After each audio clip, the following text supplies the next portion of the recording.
My name's Jane Spencer Contardo. I'm the Guest Experience Relations Manager for Caledonian Sleeper, looking after the contact centre, social media, all guest interaction based up in Inverness. Thank you. I'm Matt Roche. I'm interim marketing support for Caledonian Sleeper, overseeing the launch of the new fleet of trains. Thank you very much.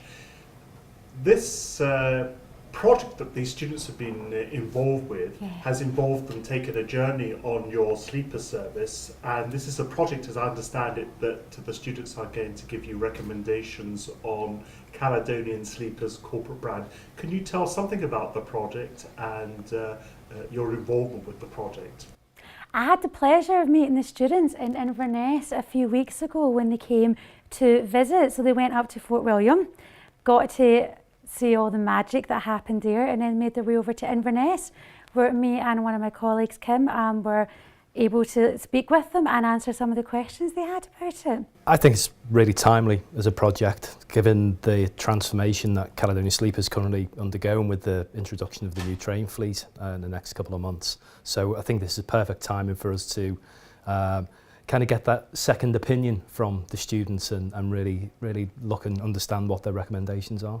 Thank you very much. And could you tell us a little bit about the current Caledonian Sleeper service, what it offers, the nature of the journey and the destinations of the Caledonian Sleeper? We have one train leaving from Inverness, Aberdeen, Fort William. That train then joins up in Edinburgh and becomes the longest passenger train, and it makes its way down to Euston.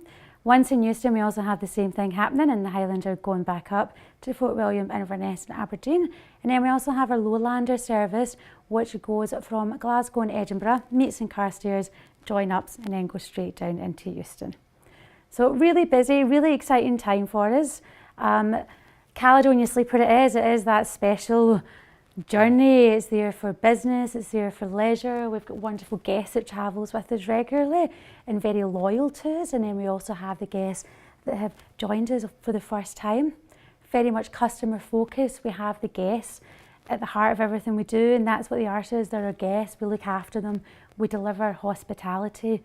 We call them, they are guests for us, they're not passengers, and that's a very conscious decisions that we've made as a company. And it is very much a unique service. I mean, it's, you know, the scale of the UK rail industry, I mean, in terms of the passenger numbers, it is incredibly small, but it is so unique, you know, and not just in terms of the fact that it's the only service in the UK that kind of offers the between Scotland and London a sleeper service, but because of exactly what Jane was saying, that the guest experience is at the heart of everything that we do. Thank you very much. You're about to hear the students' presentations. We know, as you've said, that the service is going through a period of change. What do you think are the challenges that the students might face, and what would you like to hear from them in terms of insight? We know we've got this fabulous new train coming, but it's still out there. We've not really got to see it or touch it. So I think for the students, what they're working with and the challenges is a product. What we have now and 3-4 months down the line, what we're going to have is completely different. We're going to be attracting new people, new brands. We're changing as a company, we're evolving.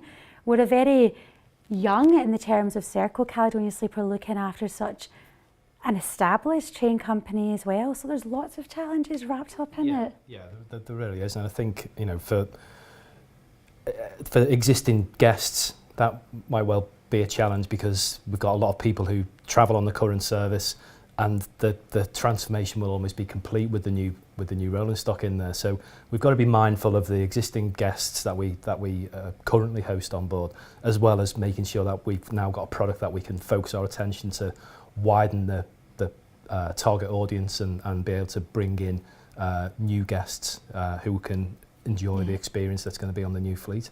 Thank you very much. And perhaps the final question, as you know, you've met the students, and they're international, they come from almost every part of the world. What do you think they might bring to the discussion and thinking about your service as a corporate brand? We know that this is the smallest corporate brand in the railway fleet, as it were, as a company, but we have students from all over the world, master students. What do you think that might give you in terms of insight, having such an international mix of students? I'm excited to see the fresh energy that they have for it and the different thinking, and again, they're not used to the sleeper. We're so embedded in it, and even culture within the UK and Europe. So for people that don't actually know even what a sleeper service is, we presume that means something to everyone. Yeah. So yeah, their energy, their insights and their questions. I think it's perceptions. It's understanding the kind of perceptions of what people expected from the service that we currently offer, and how that translates to perhaps what they've experienced elsewhere in the world. Well, thank you very much for your insights and your thoughts about the student presentations.